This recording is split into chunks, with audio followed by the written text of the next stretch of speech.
Welcome to today's yoga question. I'm Lizzie Lassiter. Joining us is Judith Hanson Lassiter. Hi, Mama. Hi, Lizzie. Today we're going to talk about the relationship between asana and pranayama.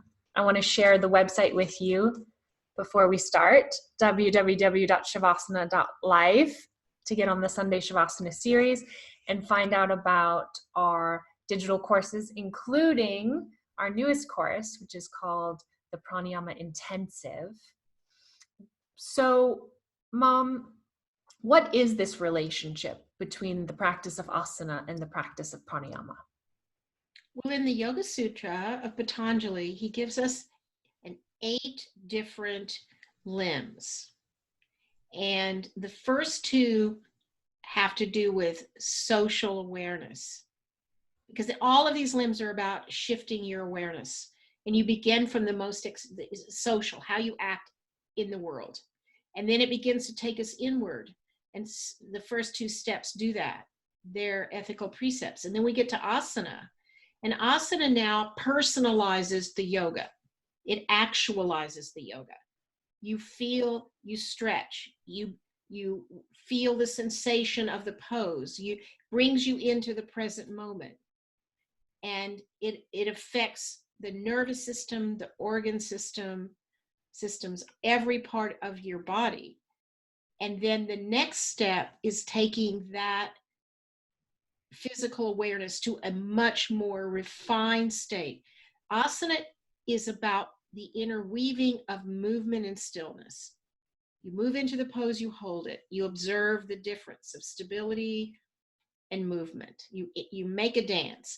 And when you do pranayama, you now make the practice about stillness of the body and movement of the breath.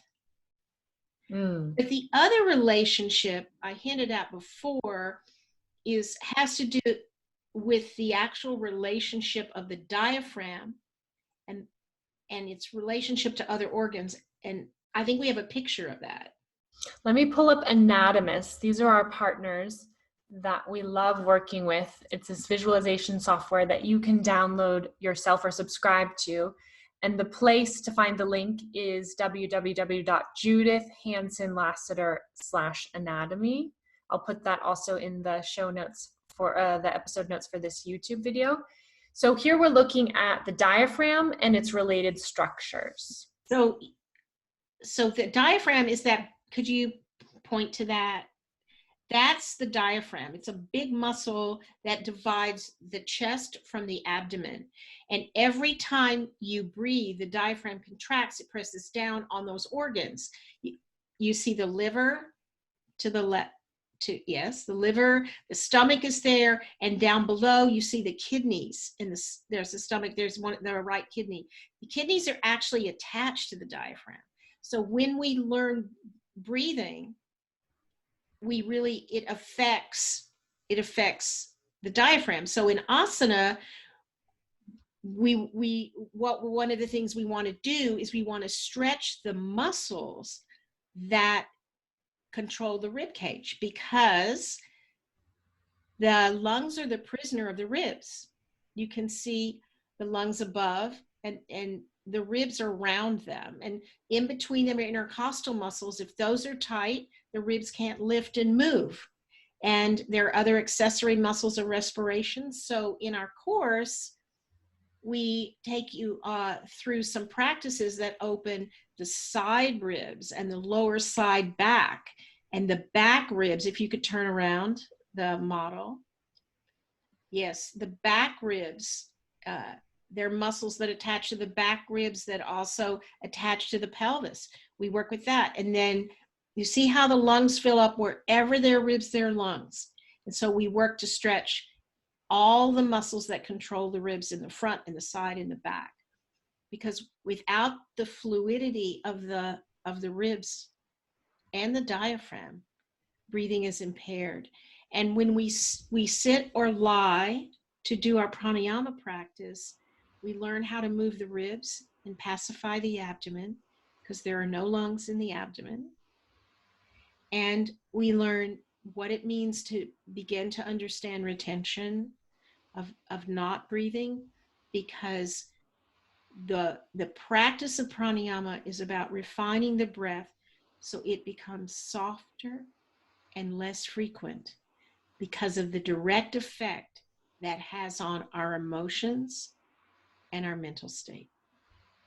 Yes, I love that. Refining the breath because of its effect on our emotions and our mental state. Because pranayama is a spiritual practice that uses the avenue of the body. Mm-hmm. It uses the body in a spiritual way because that's our intention with pranayama. Well, that's also what we have access to. That's what I love about studying pranayama with you, Mom, is that you start with the very accessible tool of the body. So we're doing familiar poses, cat-cow, Janushirshasana, triangle pose, these kind of very basic poses, but with a focus on how to expand, breathe into, reach, experience the rib cage, so that that is the first step that leads us into pranayama. Yes. Okay, let me give everyone the website one last time, shavasana.life. Jump on the newsletter, lots of free relaxation goodies and all of the information about our digital courses. Thank you so much, Mama. Namaste, everyone. Namaste. Where's my mouse?